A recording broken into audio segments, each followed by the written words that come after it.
I am a little early, but that's okay. Welcome to my channel. I'm on Twitch as Deep Fried Feelings, and on YouTube I'm Tinvo. I don't know if anyone cares, but I Twitch, and that's basically how I'm gonna YouTube from here on out. If you guys want to check out my channel, it's on my About page. And it is, I think I'm starting on Fridays at 9 a.m. Hopefully someone could tune in. It's cool either way. But since we're chilling, I wanted to say that the topic today was things I wish I knew before. And that could be anything, like before I started working, before I started college, before I got married, before I became a parent, before anything. There's a lot of things we could do. So I thought it would be a fun topic.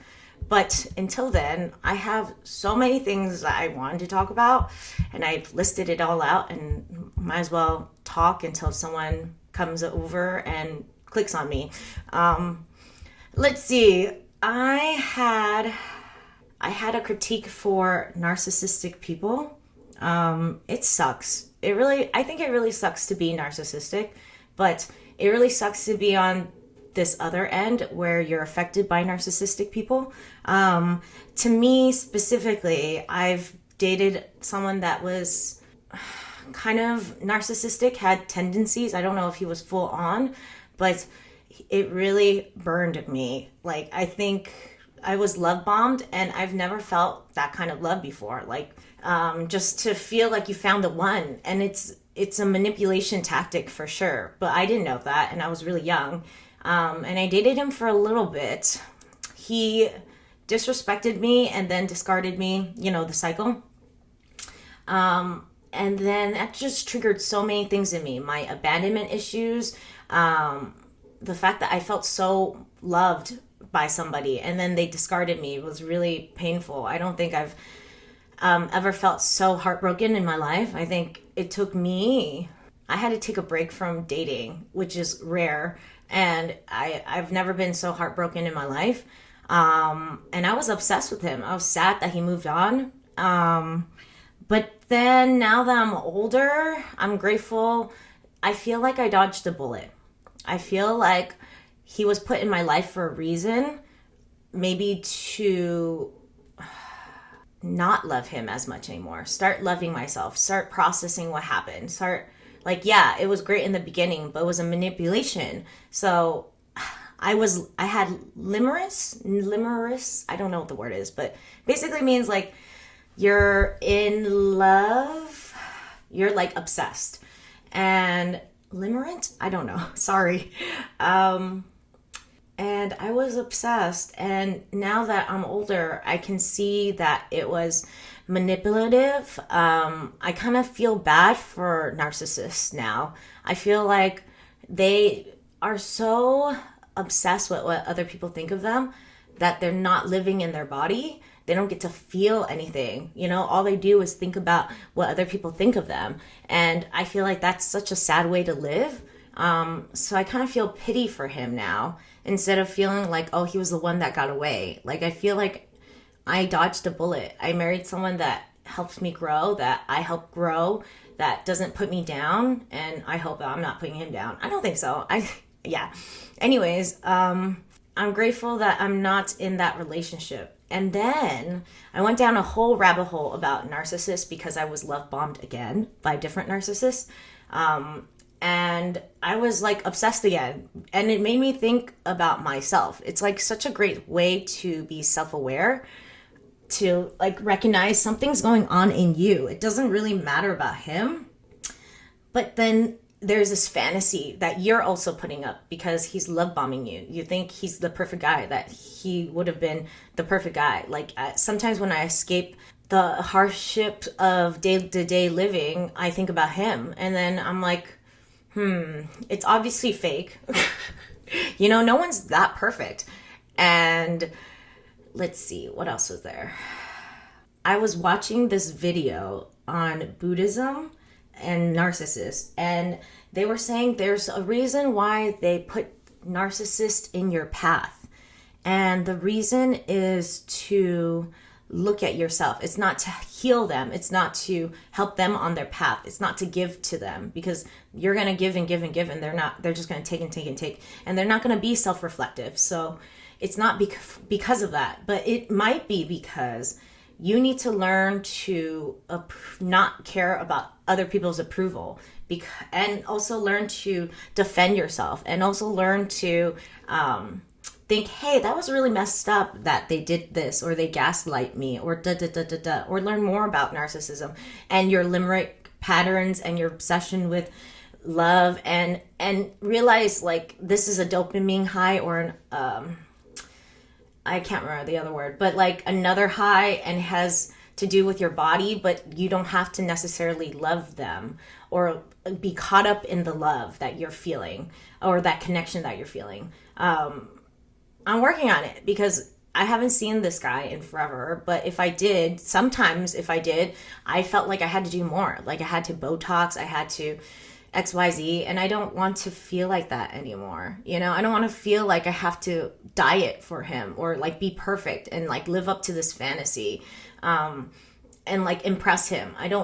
And that's kind of like a great way to think about why narcissists might come into your life, because and you might not be there yet. You might be still working on it. Might still be dating this guy and still like in love with him and whatever. But like it might be your journey to not care what he thinks. And that's your journey. Yeah. I was listening to this thing on YouTube about karma too. And people misconstrued karma. I didn't know this, because my mom does this too, or like a lot of people I know, where they'll be like, oh, karma is like justice, it's like punishment, but this person was saying that karma is just consequences. It's like it's like a cause and effect kind of situation. So like a narcissist is in your life for this opportunity for you to grow, but it's not punishment, right? It's not like a bad thing that they're in your life. If anything, it's kind of a neutral thing so that you can grow. I thought that was a nice way to think about all of that baggage I have. I'm still working on it. Like I still sometimes think about the fantasy of these men, but I know that it's not healthy. And I know that in the end, I'm grateful for the man I have, that like he supports me and loves me, and like doesn't have narcissistic tendencies. Anyways, I thought that was interesting. I think if you have been abused by a narcissist, or you are aware of your tendencies, if you have narcissistic tendencies, it'd be nice to know more, as I feel like the education you might get from it might make you believe that this person was manipulating you. Slowly but surely, you start to see that they were manipulating you. That had nothing to do with you. Their abuse is all about control and to inflate their ego, and you don't have to partake in it anymore, basically. Anyways, I hope it's an opportunity for growth, just like for me too. Let's see. What else did I want to talk about? I guess I could talk about this. It's about porn.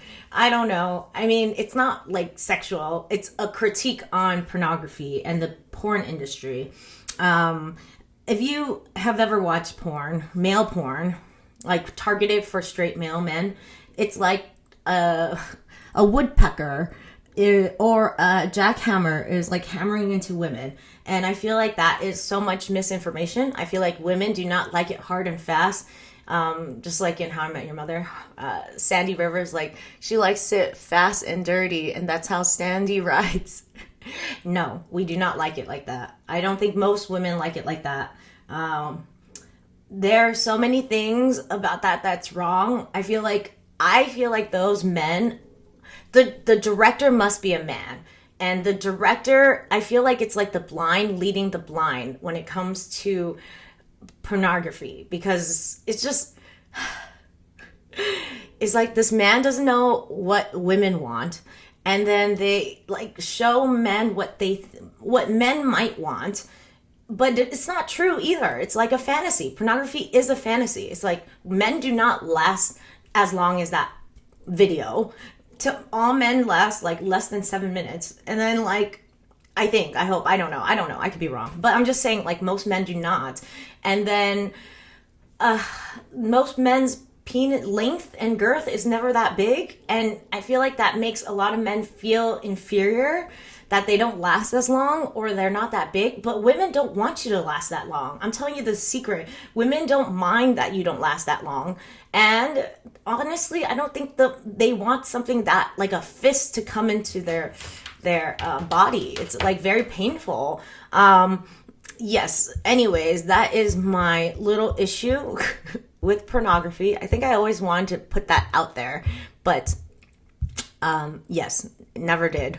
But anyways, I'm glad I can put it out there. This is just my opinion. One woman's opinion. Yes. Different strokes for different folks, I guess. Oh, hi.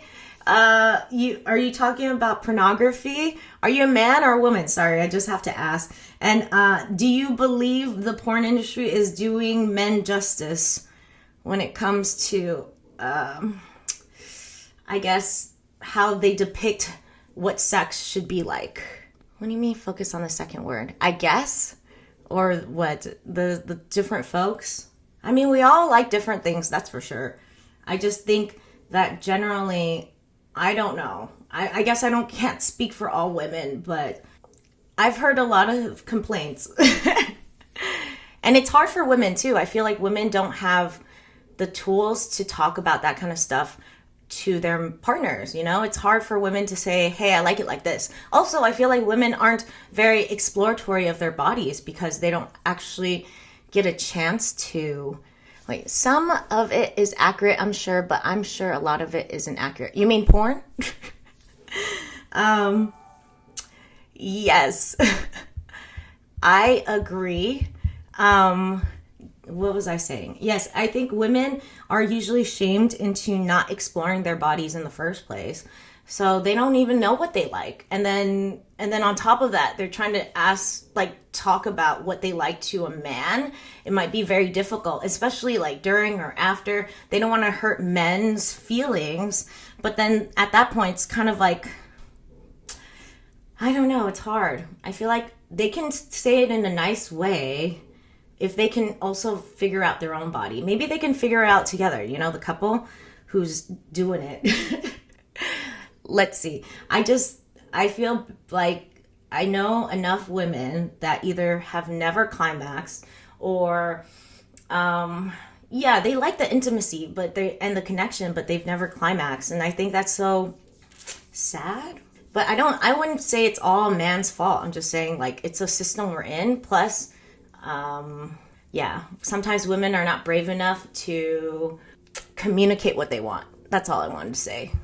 We could talk about something else. I mean, the title of the chat is also, what is it? I don't remember. My brain is it's so hard today. Today I woke up at 4:30 and then my kid woke up at 5 something because it's hot today. It's different. The weather's changing. And then I accidentally took my kid to school an hour earlier. And I was like, wait, it's a desert here. It's like something's off. It was so embarrassing. And yesterday I left her iPad on the car, like on the roof of the car. And then I drove off and then I lost her iPad. And then now she's like so upset and I'm upset too. It's been rough. It's been a rough couple of days. Doom scrolling.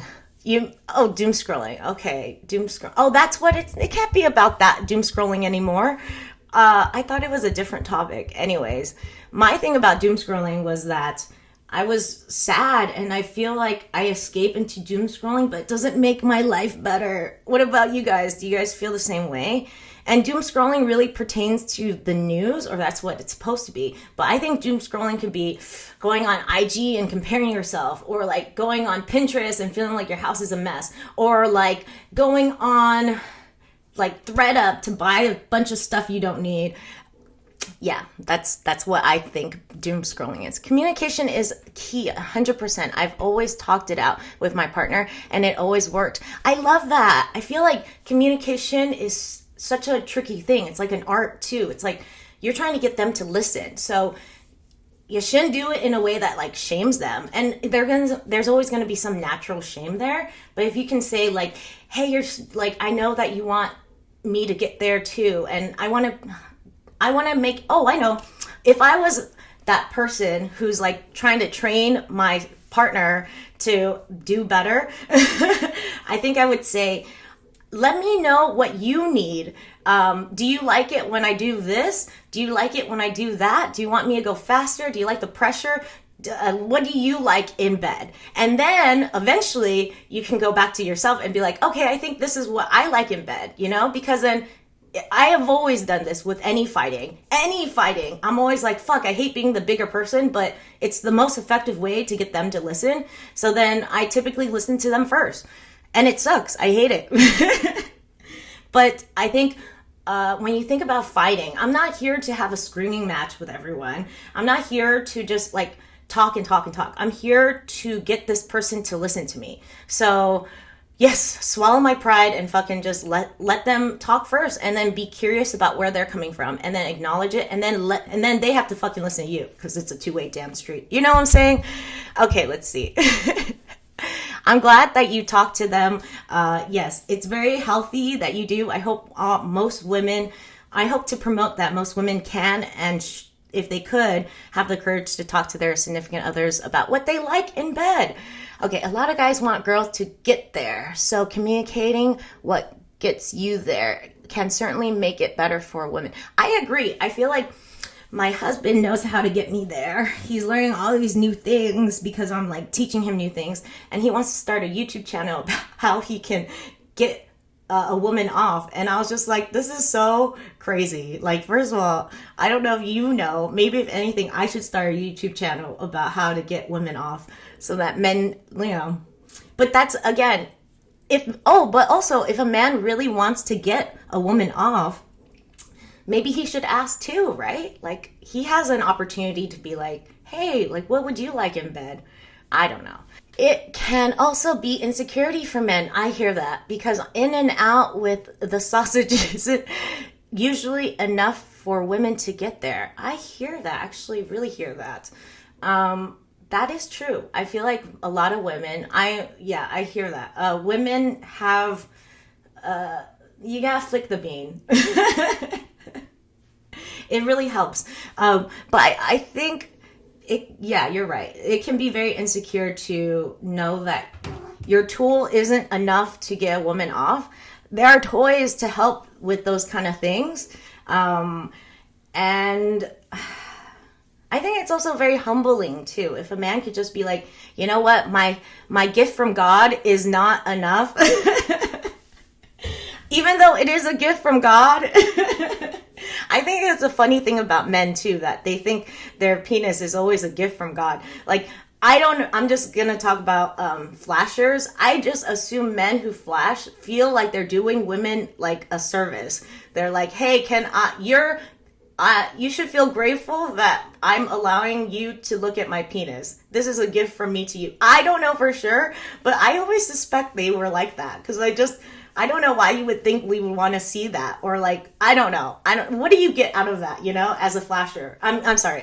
Tangents. Let's see. A lot of men. Okay, sorry. Let's see. If we aren't having a full-blown conversation while doing the deed, then I don't want it. You have to talk the whole time? And what kind of conversation are we leaning into when we're having the hank? I think it's really hard too. I tried to start dirty talk with my husband, and I think you have to do a lot of thinking when you're talking, and that like kind of takes away from what you're feeling in your body. I feel like I cannot, if I'm not focused. I think with women too, it's not always a man's fault. Let's just say that. I don't know if men know this. It's not just because your sausage cannot get a woman there necessarily. Sometimes women are just in their own heads, and they cannot climax because they just are just thinking about other things. Sometimes they're thinking about you and how you're feeling, or sometimes they're like anxious about the climax. Like men are not like that. I feel like they're so sensual that or maybe it's because they're not in their head as much, but women are always in their head. So if we're not in the right mind space, sometimes we just can't climax, and it has nothing to do with a man. And I hope men know that too. I hope men feel a little bit of comfort. Like if they're all trying to get a woman there, and they feel bad about it, I hope it helps them know that sometimes it's not about them. Okay, let's see. Men are the opposite, thinking about other things to not climax. Oh, that's funny. That's so true. That's also, it's hard. I think, but I also think men think that they have to last so long. And I'm always like, I don't need you to be in my vagina for that long. Sometimes I'm drying out, and then I want you to get there earlier. But men, again, this is all like me and my issue with porn industry, that like these men are porking this woman for like an hour long, and I'm just like, we don't want you to be in there for an hour, it's too long.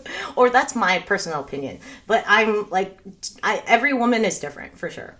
This has been fun. I appreciate everyone that's come here and talked about sex with me. It's a difficult topic, and I don't know. Anyways, if you guys have other things, I thought this was about doom scroll. Someone said that this last title was doom scrolling. I swear to God, that was my last video.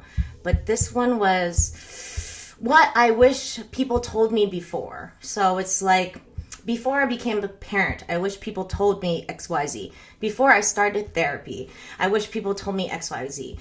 Before I got a pet or got married or started in the workforce. I thought that was the title, but I could be wrong. I hope people had fun talking. Anyways, I'm going back. Let's see, what else did I have to talk about? I might as well talk about little things going on in my life. Oh, here. I want to talk about realistic affirmations. Let's see. I'm not the type to be very kumbaya. I don't believe, like, I say, I'm enough, I'm enough, I'm enough. I'm going to believe that. But I do believe in challenging your thoughts. I believe that even if I don't believe that I'm enough, I can believe that maybe this belief isn't serving me and that it's not necessarily true. So I'm not there where I believe I'm enough. That's a big order, like just as I am. That's like so crazy. I'm still tripping over that. But I'm starting to believe that maybe the belief that I'm not enough is a lie. That's all. I'm not at, I believe I'm enough, but I'm at, I don't believe that I'm not enough. Yes.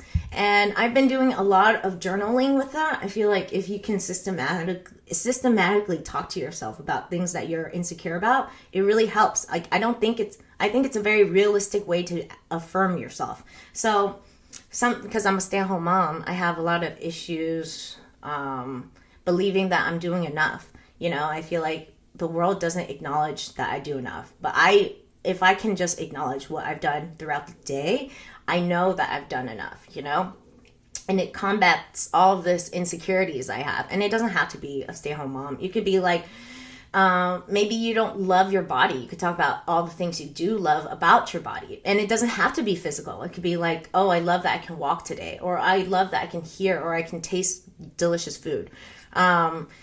Yes, those are my little tips on living life better, I feel, because we all have some insecurities, and it's nice to talk about how it doesn't serve us to believe our insecurities, Oh, and let's see, I have some more stuff. What other stuff did I want to talk about?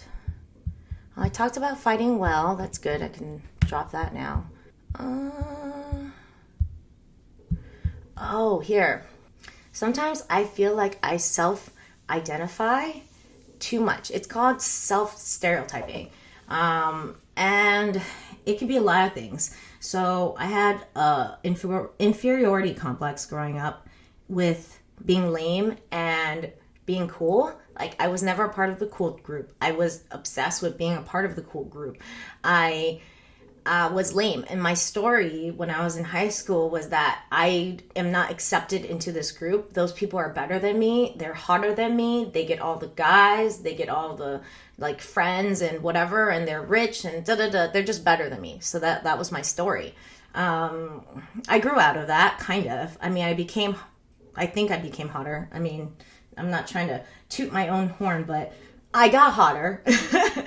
And then I felt like I did start entering into a cool group when I went to work. And I feel like when you come into a cool group, you think that they're going to be amazing. You think they're another level of fun. But actually, I never liked I didn't prefer them. I felt like they didn't have a real personality. I felt like they hung out with each other because they looked a certain way, not because they liked each other.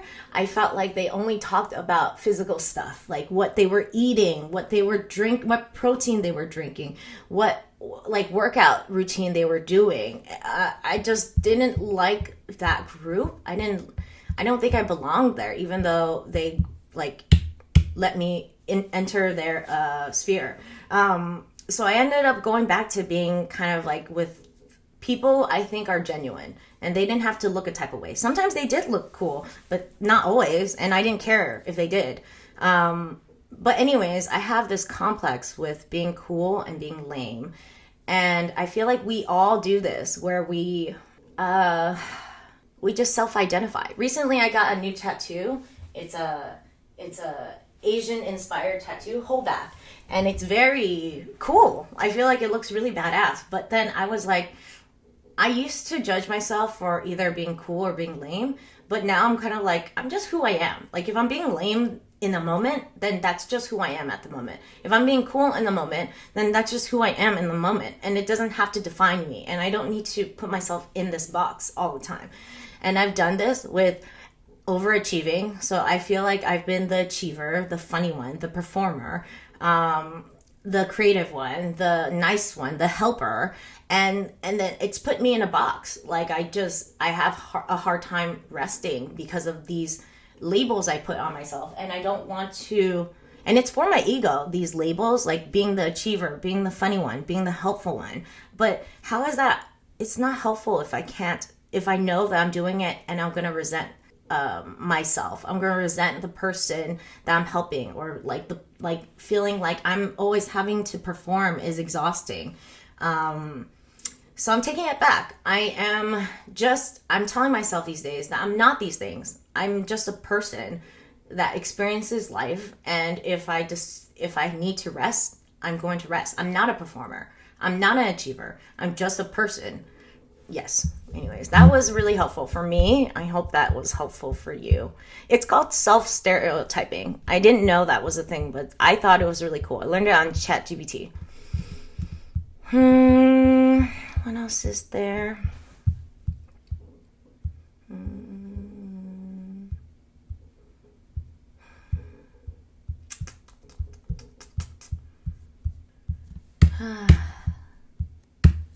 I'm tired, you guys.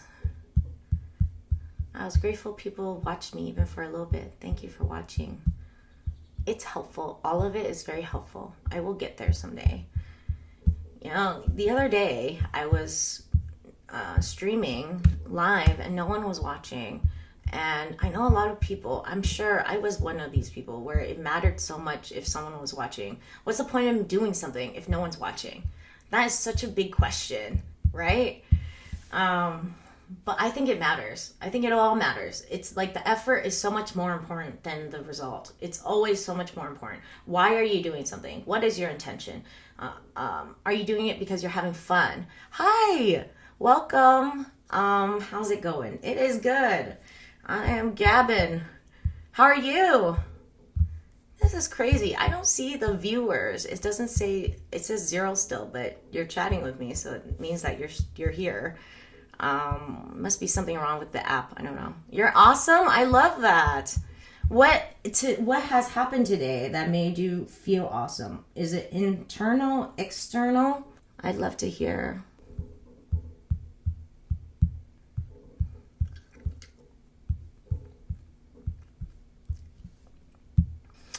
The viewer's indication is always wrong on Twitch.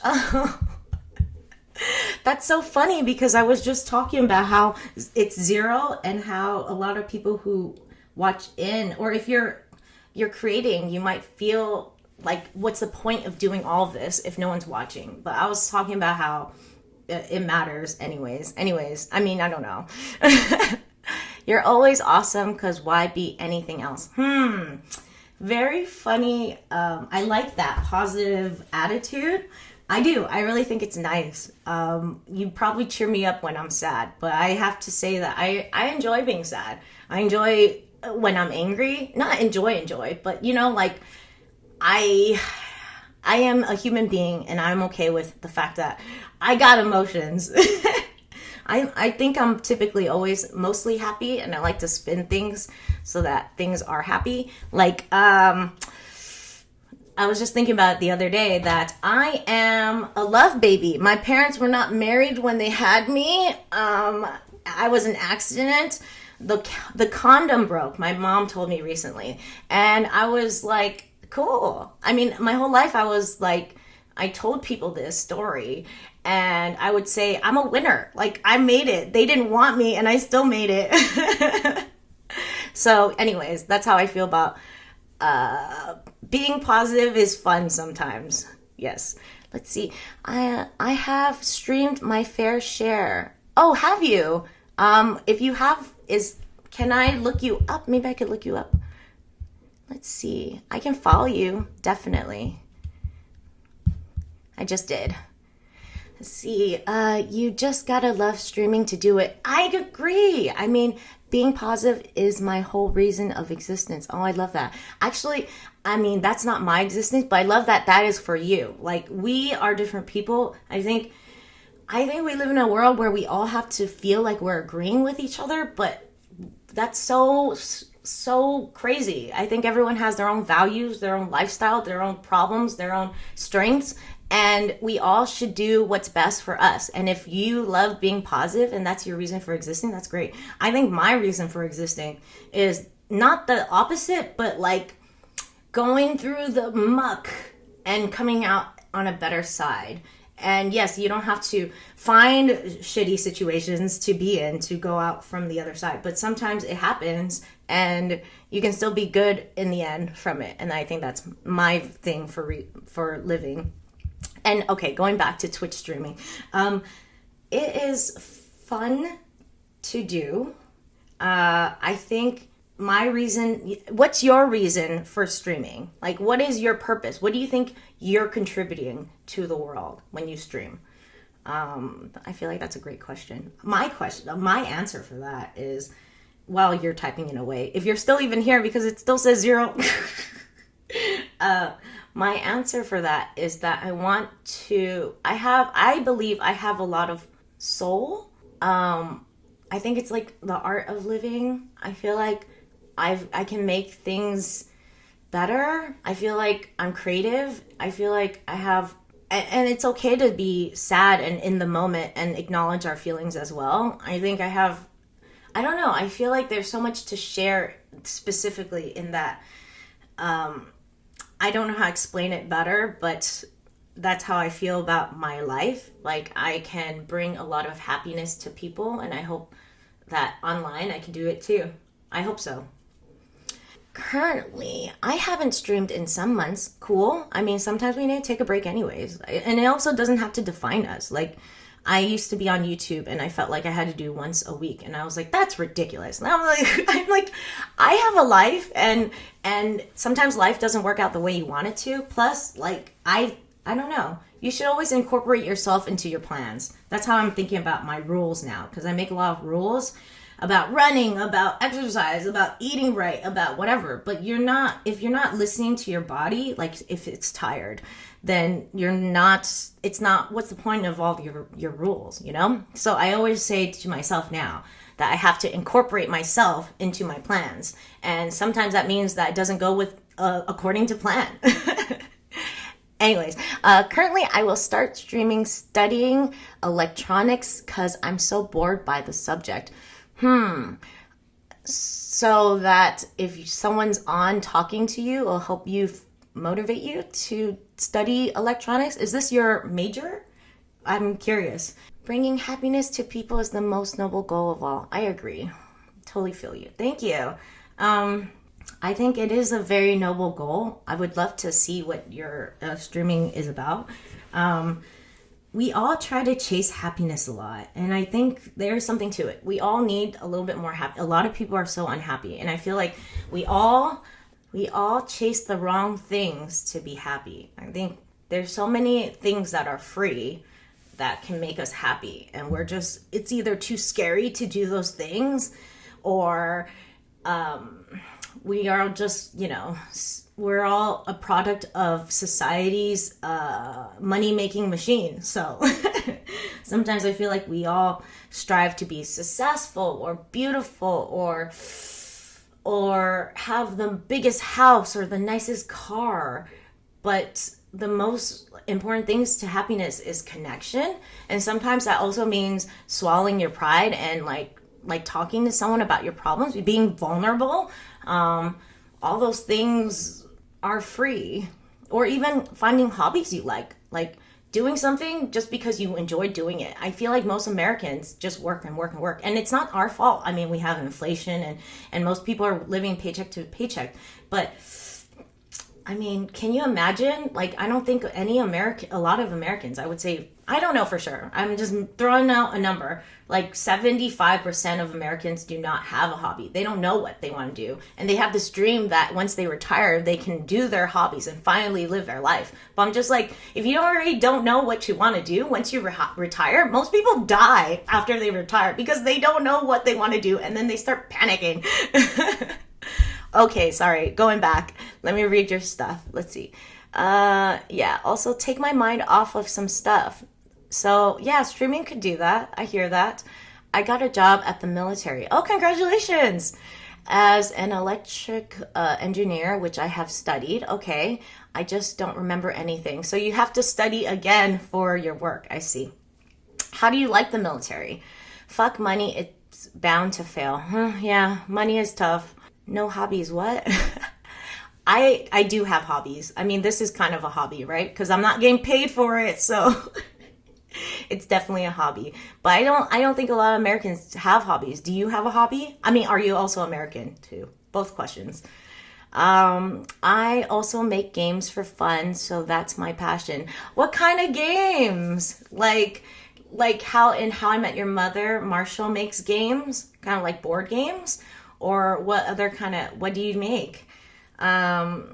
Okay, no and yes. So you're American and you have no hobbies. See, you're just like what I was just saying.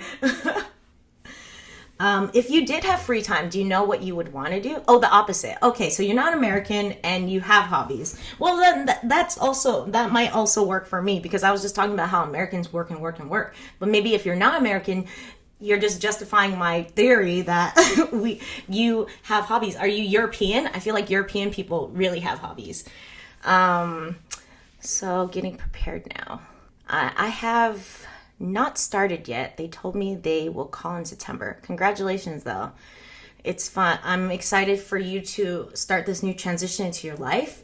Military work is very complicated, I'm sure. Like, I don't know if you have to travel. I wonder. You tell me. And then the culture is very confusing. I don't know. Yes, all the things. But I hope you still have your joy. Lots of people will try to the world will try to take your joy from you. Your patience, your peace. That's your choice to keep it. I always try to tell myself because I don't always have road rage, but with my kid in the car, I will have road rage. And then sometimes people really bother me when I'm driving my kids somewhere, and I have to remind myself that I'm allowing them to take my peace. Like, let me take my peace back and let it go. Yes, sorry. I wanted to go back to the hobby thing. If you make games, that's fun. I made an escape room a long time ago to ask my bridesmaids to be my bridesmaids. It was really cute. There was like a crossword of all my ex-boyfriends. What else was there? There was like rhyming. I got a mirror, and then I think you put alcohol on it and then draw words, and then they have to like fog it up to like see the message. It was really cute game. Yeah. Let's see. I make CRPG with stories I come up with. What is CRPGs? I'm gonna look it up. I'm civil, personal, so no traveling, most probably. Oh, that's good.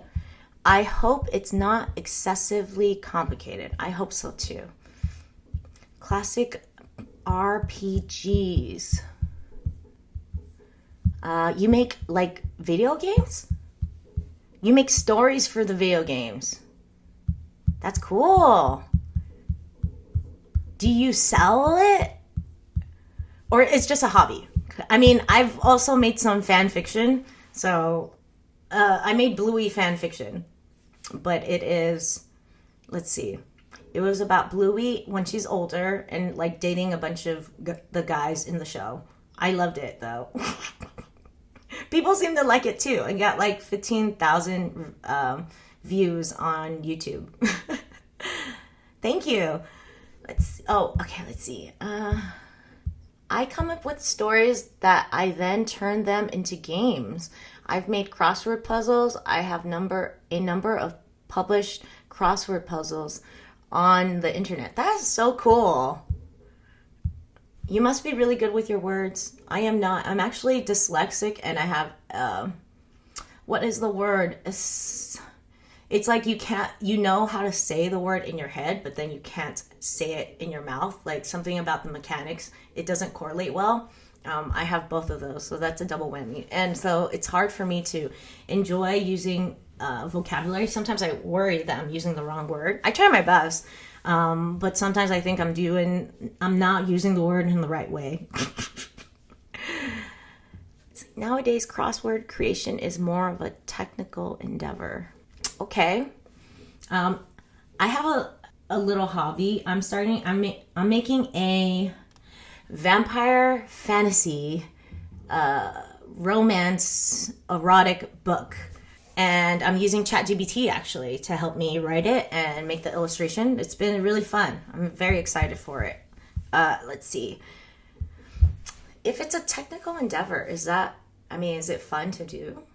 Must be still, because you enjoy it. You're doing it for free, right?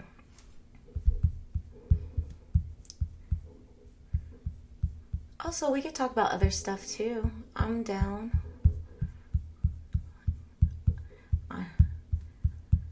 I like to karaoke. I actually thought about karaokeing on Twitch, but I heard that there's like royalty issues or like copyright issues. But I feel like that's how you... It's a little sad that that's I don't know, something about the music industry. I really hate that, because like I'm writing a book and I worry about copyright too. I don't know. But you're supposed to use the same story over and over. Everyone uses the same story over and over. It's the same with music. Music is like repeated over and over, and then everyone sues everyone because this part sounds a little like this part of my song, and it's so toxic. It makes people who want to make music, people who are really talented, not have the opportunity to make it because they're scared of getting sued.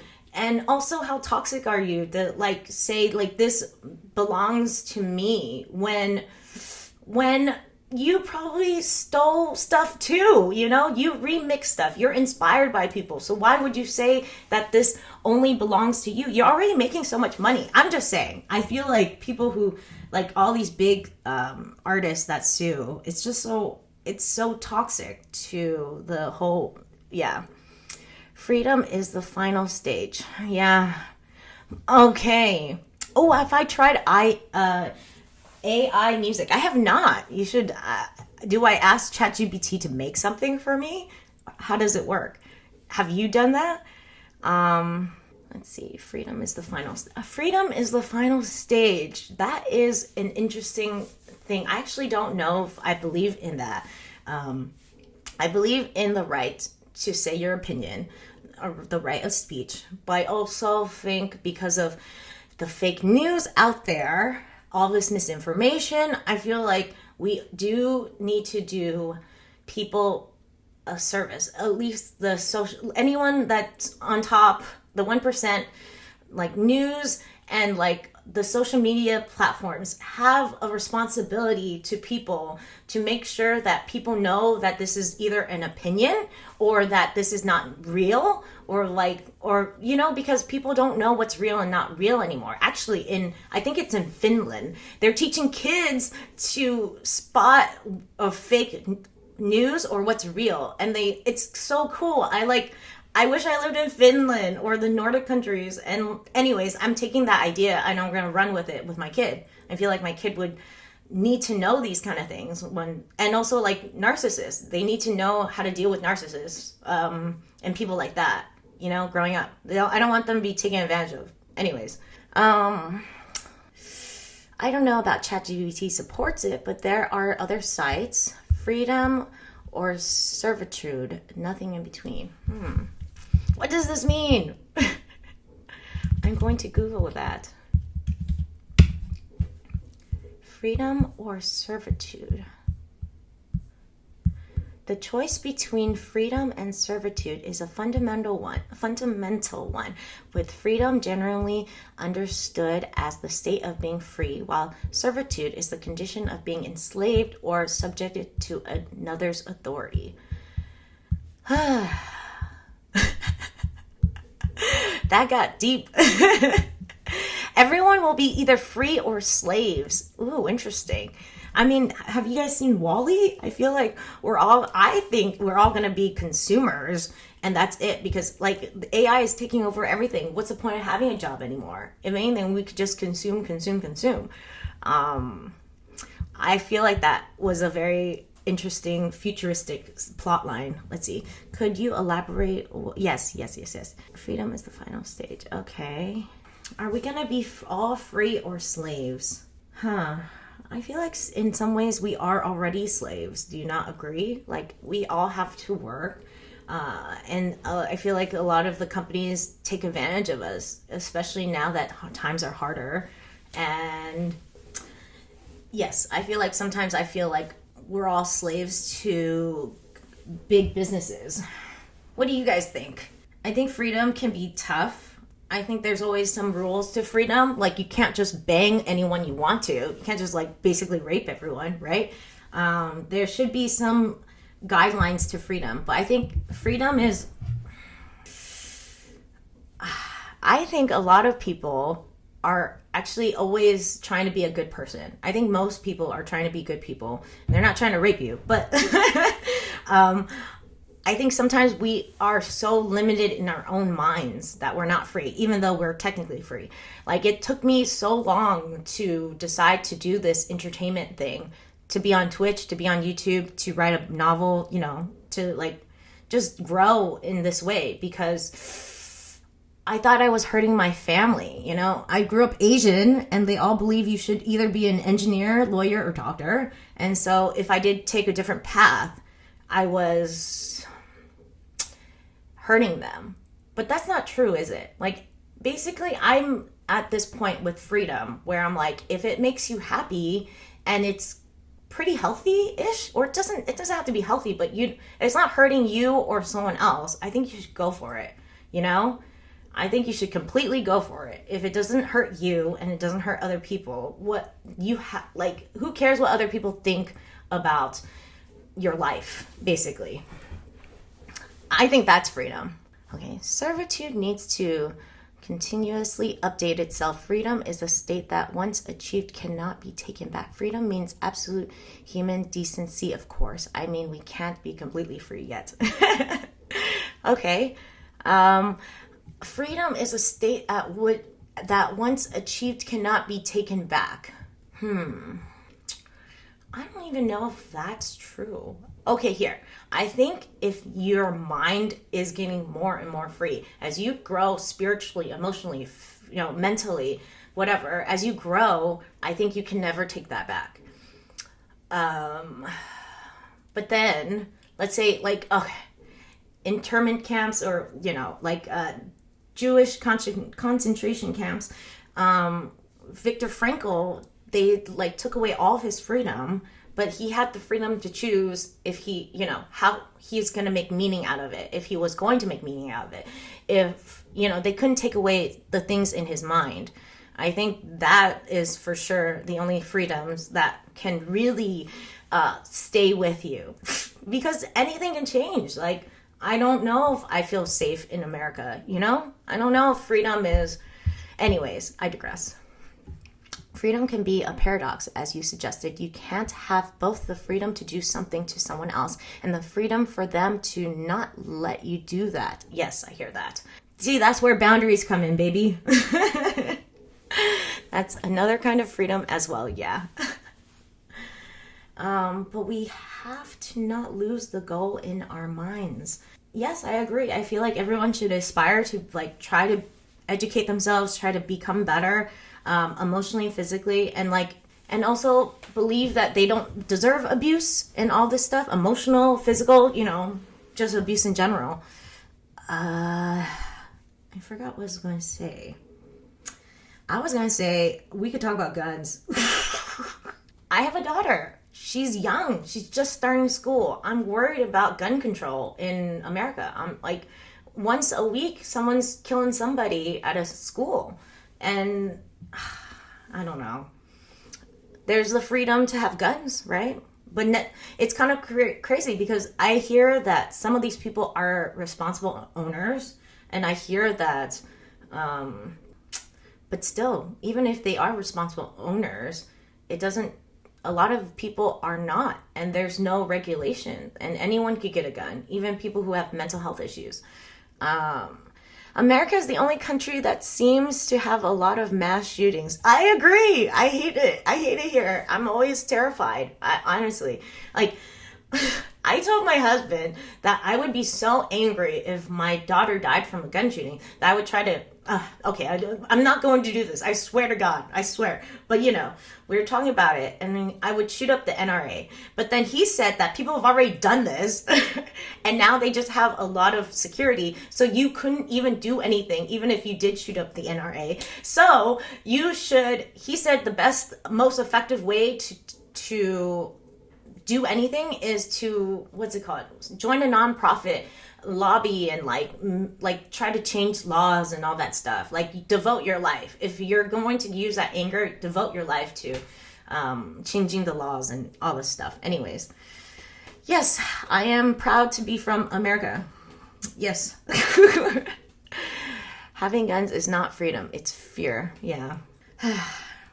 I mean, I feel like that is America though, right? We have generational trauma from feeling like we were controlled by the British. So then the guns were the only things we had to protect ourselves. And now we're stuck in this amendment. It was the Second Amendment, which was a big deal back then. But times have changed, it's not like Britain has any control over America anymore. So it's I don't know. Anyways, a lot of generational trauma. Yes. Where are you guys from? I'm curious. It still says 0 viewerships. It's crazy. I sometimes worry that no one's going to reply and I look silly asking a question because it says 0 viewers. Absolutely. I'm so sorry for the American people that have to put up with this. I know. Oh, you're from Greece. Oh, nice. I love that. I had another person from Greece. I feel like Greek people have a lot more education in America about the world than us. And I hate that I am an ignorant American, but I also grateful that I am because it is sad everywhere. And it's can I do anything about the sadness of everywhere else? Not really. So it kind of helps me feel better, my mental health, basically, to be ignorant. I used to be woke and now I'm asleep. But I still vote, I still care. I just can't do much. Let's see. I mean, I'm the same person most probably. What do you mean you're the same person? Oh, from last time? But I thought the other person's name was something else. I thought it was something else. Let's see. Voting is essential. Yeah. Yeah. Oh, you have 2 accounts then. Oh, you changed your name. I see. Why did you change it? I think, sad thing about Americans. Oh, yeah, I think I've mentioned this already then. God, I feel like I've already talked to you about it. I can't repeat what I was going to say, but I'm going to repeat anyways that I think most Americans, I'd say at least 85% of us, want some kind of gun regulation, want some kind of healthcare program from the government, daycare program from the government, Social Security program that's better, from the government. But we just don't know how to talk to each other about it. Yes. I think now it is time to be woke because I'd be worried about the U.S. direction if I was there. You're right. It is time to be woke, but I'd also argue that there's no one...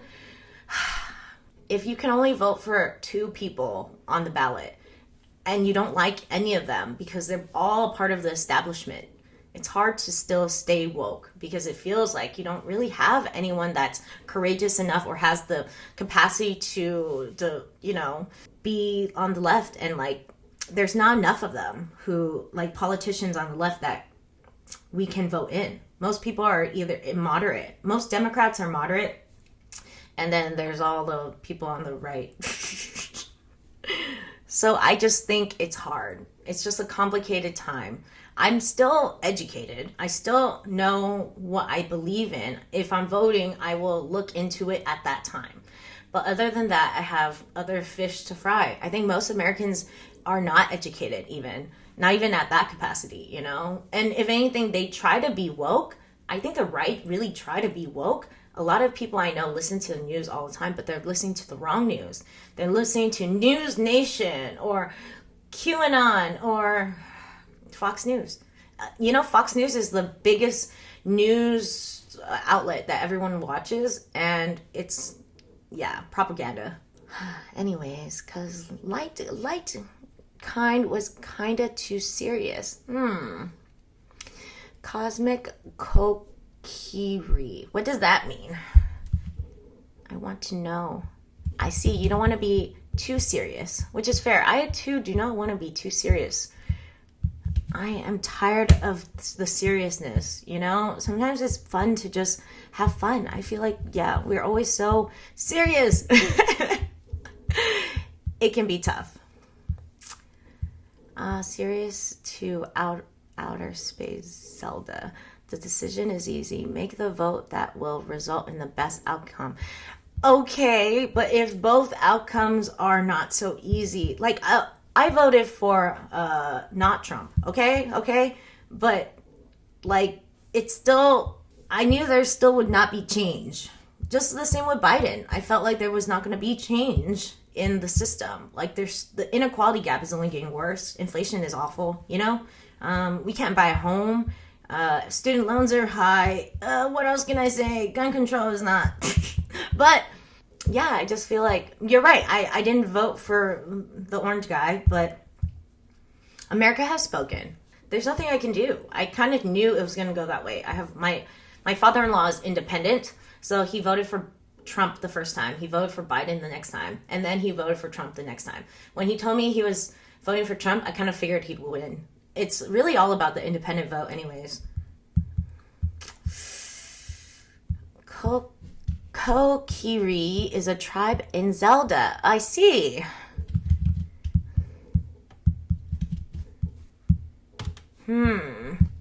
How is it symbolic?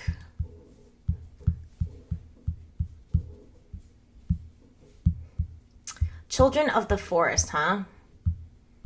So it's youthful.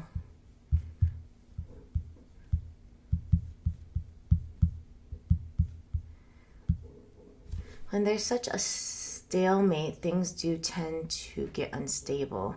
I hope someone with vision comes forth and saves America. You know, I mean, that's what Bernie Sanders was all about. I hope to find another Bernie Sanders who will try to, run again. I hope, like, he had a great idea to just start another party. Like, why not start another party?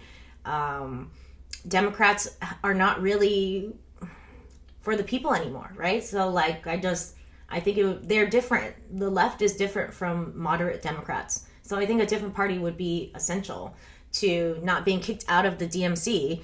And, like, yeah. It just made me very, not hopeless, but we need change. And I don't know. Yeah. I think we're at a point where inequality is going to get so bad that there's just going to be riots and chaos and a revolution someday very soon. And it's kind of scary. I mean, also, global warming is scary too. So someday soon. Everything's just someday soon. It's so bleak.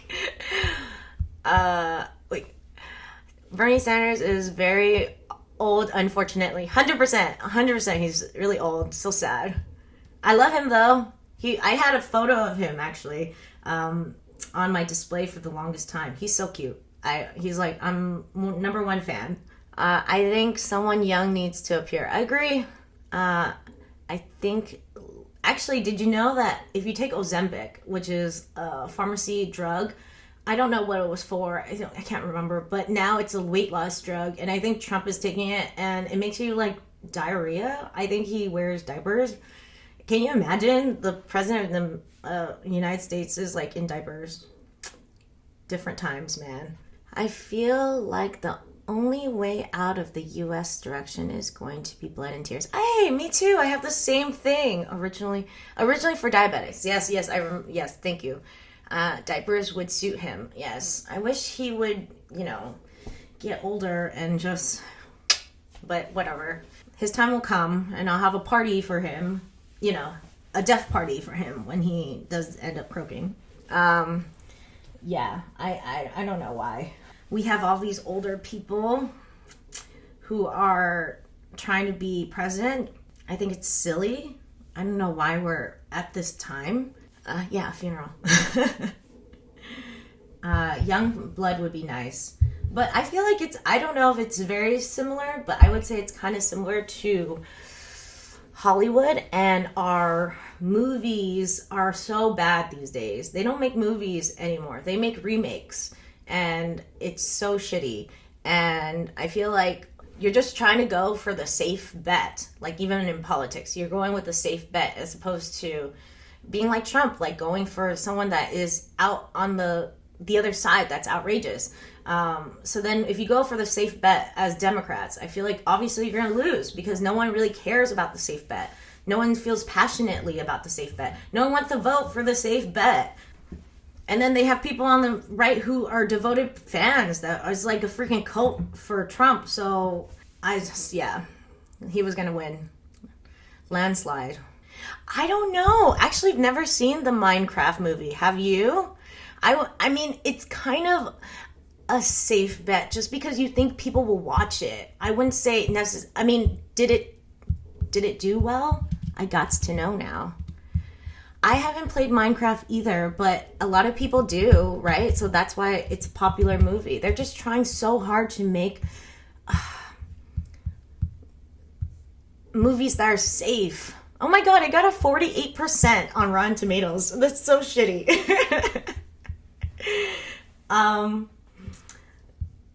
So sad. But you know what? Kids will watch it. That's what they were betting on. They were betting on kids watching it. They didn't care. I'm sure they didn't care that it wasn't that great. Yeah. There's just something about like the 90s and other times in Hollywood.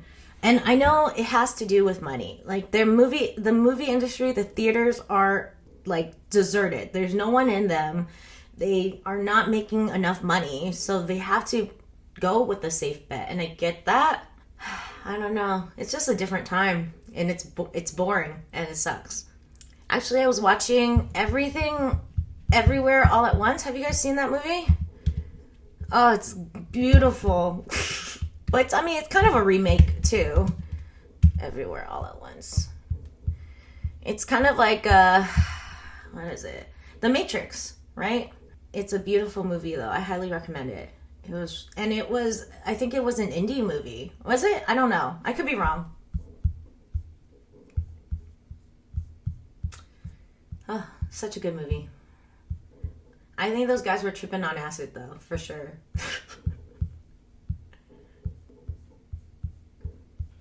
Groundhog Day. I've never seen that. You're telling me I should, huh? Oh my God. All right. You know what? I'm going to wiki it because I don't have time to watch movies. It's so sad. Even when I'm on YouTube, I watch at like 1.5 speed. I cannot. And it's sad. I don't want to live in a world where I have to feel so much pressure on my time. I wish I did not live in this world. I can totally work on it, my mental health, but yes, obviously it's something in the work. I'm totally reading this though. Best viewers on stream. Okay. It's funny as hell. I love it. It's so wholesome. I'm not a big movie fan. That's cool. I mean, me either. I'm not a big TV or movie fan. Do you guys read? Or what do you guys do for fun? Consuming fun. Not like, obviously, where we talked about our hobbies. So.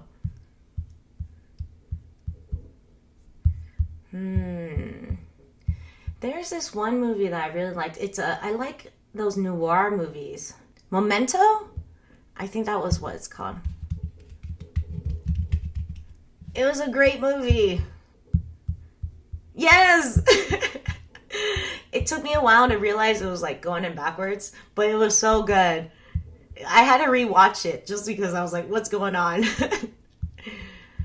Not anymore, but I have read the whole Discover World series in the past. Lately, I've been reading textbooks. Oh, sorry. Christopher Nolan at his best. Yes, okay. Let me read this groundhog thing. Actually, I'll read it another time. But, yes, Memento was really good. So good. I do like those kind of noir movies, but I've watched a bunch of them, and I feel like this was the best one, even though this was the first one I watched. So, it's kind of a bummer. Actually, side note, I was reading a book that I thought was really beautiful. It was about a nurse who was taking care of a blind man, and they fall in love, obviously. I don't know, if you guys are guys, you might not care about this, whatever. I'm talking about it anyways. So they fall in love. He's blind, and then he wants to marry her. She leaves, though. Oh, and in the book, he was in love with someone else, but she left him after he became blind. Anyways, he falls in love with her. He wants to marry her. He, decides that he wants to marry her, but she leaves him because he's actually gonna not be blind anymore. He, is gonna heal or whatever. And then in the story, she is the girl who left him. And I was like, oh, that's so good. I'm going to use that same storyline for my sequel book because I was like, fuck, it was so good. I didn't expect her to be the same girl. Anyways, I have seen 50 First Dates. I thought that was a great movie, actually. I thought it was very heartfelt and tragic. Yeah. There's always something that pulls at you when it's when death is involved. I don't know if you guys watch any Asian shit, but oh my God, Korean dramas, there's always someone who's about to die. And it just gives you a lot of perspective. I think in day-to-day life, we don't appreciate our lives enough. There's so much mess in the world, right? 100%. I'm not gonna lie. There's a lot of suffering, but you're gonna die someday. Soon. I mean, it's not gonna be, soon, but if we don't live and we don't appreciate our life, I don't know. I've been going through a jam about bittersweetness in things. I had a bad childhood. I really did. I'm not gonna sugarcoat it, but I also think I wouldn't appreciate everything that I have in my life. I wouldn't have grown this much. I wouldn't have perspective if I didn't have this shitty childhood, which makes it bittersweet in the end. I don't think of it bitterly. I think of it I wouldn't be who I am without it. And I think the same way about death. I kind of want to get a tattoo. It has something to do with death. Something because the contrast about knowing that you're gonna die will make you live, you know, like make you brave. Fucking do the things you like have such a hard time doing. Yeah, and like give you perspective, I guess. I've never read this, but I might. What is this? Epicurus. Oh, he's a philosopher for sure. Has to be. Tell me about him, though. I would love to hear. Main philosophy. Oh, thank God for Google. It tells you everything. He's a master when it comes to thoughts about death. Okay, Epicureanism, centered on the pursuit of happiness through the cultivation of pleasure and the avoidance of pain. That sounds like hedonism. He believed that true pleasure comes not from excessive indulgence. Just kidding. But from living a simple, self-sufficient life free from fear and pain, surrounded by friends. Oh, is he the guy who made those, he decided love wasn't that great and he like made a compound, right? And he had all of his friends live with him. I thought that was a cute idea, actually. Yes! They even say so. I think I was watching a documentary on happiness, and most people, like, I think in Europe they have those compounds still. And it's so cute. It's like a little village that you can live in. I thought it was such a great idea. I wish America could do that. I always wanted to do something like that, but yes, it's hard to be American. They just don't have those in America. Okay, I do like the idea that, like, okay, I think, let's talk about hedonism a little bit. Do you guys think are you pro or against hedonism? I think there is definitely a thing about excess.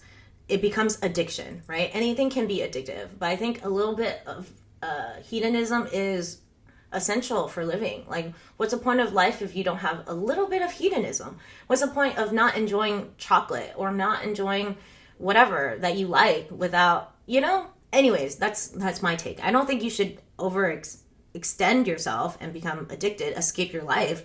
But I also think life is suffering and we should enjoy a little bit of hedonism. But I also believe in that simple life. I don't really like to shop anymore. I used to be addicted. I'm American. What am I going to say, you know? But I don't buy anything anymore. I have enough clothes. I have enough things. I'm in a place where I like what I have and I don't need more.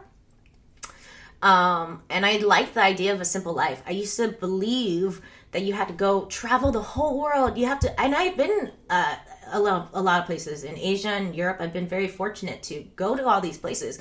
But there's something about like being in your backyard. It doesn't have to be, I don't mean your backyard per se. It could be your backyard, but I was talking about, like, I live in Los Angeles. There's so many little pockets that I could explore. I don't have to go across the world to be worldly. I could just be in this little beautiful space and enjoy different perspectives from different angles. And it can even be the same city. Like, we're going to Palm Springs, and I was like, just because I went to Palm Springs once doesn't mean I should never go again. You can go to a different hotel, you can go to different things, like, just everything can be traveled at and still be beautiful.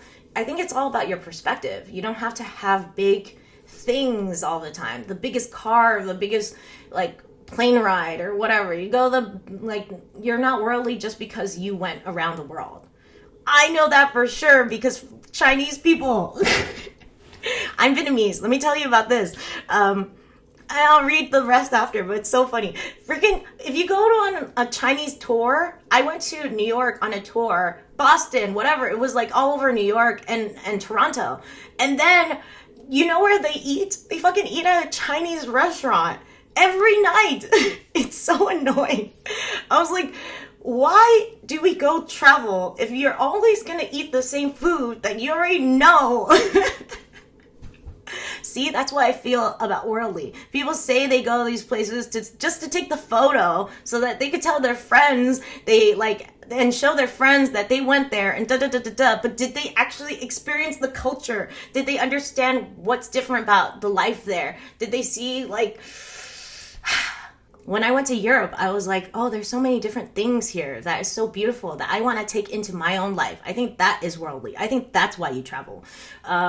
Like sitting down and enjoying a cup of coffee is really nice in Europe. Oh, I know, you guys sit and bathe in the sun. I was like, what the fuck? That never happens in America. I mean, you do, but it's always because you want a tan, and it's always such a shallow reason.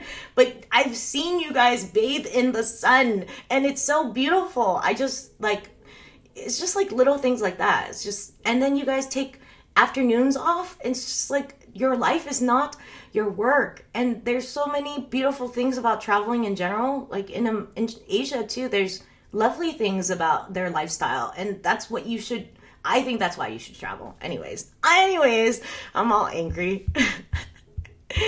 He said, do not fear God, do not fear death. Everything good is easy to find. Everything bad is easy to endure. That's a sweet way to think about life. Yeah, the best things are the simplest things. I agree. Let's see. Do not fear God, do not fear death. You know, once I was at a playground with my kid, and someone asked me, a little kid asked me, if I was Christian. And I said I wasn't Christian. And then they said, you have to be, or else you're going to hell. And I was freaked out. I honestly, like, I did not handle that well. I was hella mad, for real. But and when I think about it now, I think it's not her fault. She was just told this from her parents, and she was actually quite caring about me. You know, if you think about why they told you to become a Christian, it's because they're scared that you're going to hell, because they care about you. I just think it's kind of funny how everyone, I don't know, their depiction of God is tough. You know what I mean? Like, it's very complicated. I feel like people believe so hard in this God, and they believe it, so then they kind of force it on you, their fear, but because they care. I know it comes from a caring place, but it's also, how do you know for sure there's a God? I mean, you could say you have faith, but how do you know that why do I need to have the same faith you have? You know, I'm okay. I really believe that everyone should support everyone. Coexisting, right? Coexisting is so big. Why can't we all just coexist? You believe what you believe. I believe what I believe. It doesn't have to be a big fight. We don't have to change each other's beliefs. Let's see. It's a shame the little child was already afraid of God. I agree. I felt sad for her, but I did not handle that well. I think I was like pretty angry, and I said, well, you're going to hell or some shit like that. I don't remember. It was so awful. I was like, oh, that's not good, but I'm human too. I don't know if there's God. I don't know if there's a God either. So I don't fear a God. I actually believe the universe is here to help us. Even when there's hard stuff in our lives, even then, they're here to help us somehow grow. I had this big thing recently. I don't remember. Can't remember. Now I lost it. But it was about the universe and how I remember now. So, you know how you watch your friends or your family members, and sometimes they have really bad mental health issues, or they're never going to change. You know that. They're just like going down a downward spiral, and it's painful to watch them. Like, I don't think you're like that. You seem very like a go-getter, and you're very positive, and like I bet you probably worked very hard to keep your positivity. So that's very good. But like, you know, you have friends and family members that are just repeating generational trauma, that have like they just make bad choices. They're not self-aware. They don't want to be self-aware. Anyways, you just watch them, and it's painful. Sometimes I think about, why is there so much suffering in the world? There's so many people who are like that. Like 80% of people are like that, right? And there's so much suffering in the world. There's just so much. And I think, why? Why are we put on this earth to suffer? There's a book I was reading, and it helped me feel better. I know you're not Buddhist, but in Buddhism, there's reincarnation, and you just keep on, like, different lives. You have different lives. It doesn't have to be like you're a human every time. Sometimes you're a centipede. Sometimes you go to hell. Sometimes you go to heaven. I mean, if you believe in hell and heaven. And then, like, if you're a bad angel up there, like, maybe you were good, and then you're a bad angel up there, you go down to hell, and then you learn something, and if you become better, you go to become a human. I digress. I don't believe in any of that, because I feel like I feel like if you go to hell and heaven and like become a centipede and all that stuff, I think there's a reason you're doing it, because you're learning something new. It's not because you were doing something bad in your old life. I feel like that's so hard to always like be like, oh, there's karmic justice like this way. And anyways, and then also, what are you gonna do? Shit on the bug because you think that's a bad soul? That was my take, because my mom was hella Buddhist and she saw this disabled person and she said that was his karma. And I was just like, what the fuck? You're gonna judge a disabled person? You're so fucked up. I was so mad at my mom that day. Let's see. Okay. Oh, sorry. Going back, I was gonna say that this person said that sometimes these people go through the same thing over and over, and they have to live 1,000,000 lives, maybe 1,000 lives before they finally learn a lesson. And then that made me feel better, because sometimes when I look at these people and I believe that they're not going to change and this is their life, and I see it, and like say they got old and you know that they had a horrible life, or you know that you wish they had a better life, but they had a lot of suffering in their life, and you wonder why it's all about, what's this all about? It just helps me feel better about thinking like maybe they're just not there yet and they're going to learn in their next life. It makes me feel very hopeful. Hi, welcome. Okay, sorry. I will go back to what you were saying. Let's see. He might as well not exist for me. Yes, religion's tough. It's an amazing way to control uneducated crowds. I agree with that. And it doesn't have to, and uneducated could just mean that you're not self-aware. Yeah, there's a lot of reasons. But I think also religion can not only be about control. It can't all be bad. I think there's some gray. I think there's something nice about believing that you have meaning in life just because you exist. I'm still working on that. I don't have that yet, you know? I don't believe that. I feel like I have to do all the time to feel like I'm enough. And with religion, you could be a janitor and still believe that God has a plan for you. I like that. I'm sorry. I'm not super, I am kind of against religion sometimes, 100%. There are some people out there, but not all the time. Sometimes it's very useful. Throughout history of the world, yes, it's very useful. Yes, okay. But I think it's time we separate the fairy tale from facts. How am I? Can I have your Snapchat? I don't have Snapchat. Sorry, I don't have most social media. I have YouTube. It's on my about page. Yes. I like YouTube. It is a little perfectionistic, but other than that, I like that it's very educational based. I like Twitch because we can talk about meaningful stuff, or that's how I would guide it. I don't like IG. I used to try to be an IG model. God, that was stupid. But it's okay. That was my journey, right? So I would go a bunch of places around LA or in general and take a lot of pictures. And I was like, God, this is so shallow. And it's not helpful for the world. And like, I don't know. It's just not for me. Anyways, sorry. Oh, Snapchat. Yeah, I don't have Snapchat either. Sorry. But yes, you can follow me here. I had some stuff about this whole fairy tale versus facts kind of situation. Fairy tales versus facts. There's so many things that we fantasize about. We just happen to be great at daydreaming. Like, say you find someone attractive at the grocery store. You're going to believe they're amazing. You just believe they're going to be that person for you. We fantasize about marriage. We fantasize about the perfect career. Let me tell you about marriage, okay?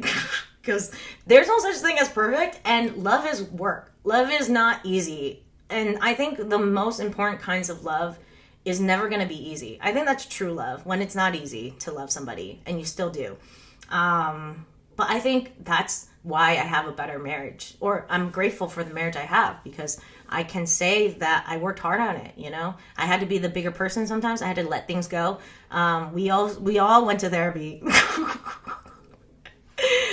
I'm just saying, I think we all fantasize too much about things, and we don't, and then our expectations are way too high. It's just like, parenthood is hard, okay? I had such high expectations for parenthood. I thought I was gonna do it better. Boy, was I wrong. And I just think we all do it. It's natural. I just think we just need to take it with a grain of salt. Like how we talk about politics, we think we can make it better. All these thoughts are great, but I don't know. We're just like in a system that isn't meant to make it better. I don't know. That's how I feel about politics or in life in general. It's not reality. I actually have a huge thing about that with rom-coms. I used to believe that, a man's supposed to be the prince and all this stuff. And like, he's supposed to be perfect. And one day you can find the perfect person. But that's not true, right? Like, yes. I mean, I know I'm writing about fantasy. I like the idea of escapism. Sometimes, if it's healthy to escape, you should totally do it. But if you can't believe your books are real. Those fictional books are fictional. The movie is fictional. The TV show is fictional. It doesn't work like that. Life doesn't work like that. Let's see. Oh, you have to go. Okay. It was awesome. I'll see you next time. Thank you for watching again. All right. Bye. You're so sweet. It was so great. I always love talking to you. I can't wait to I hope we're friends. We're kind of friends. All right. Let's see. What's next?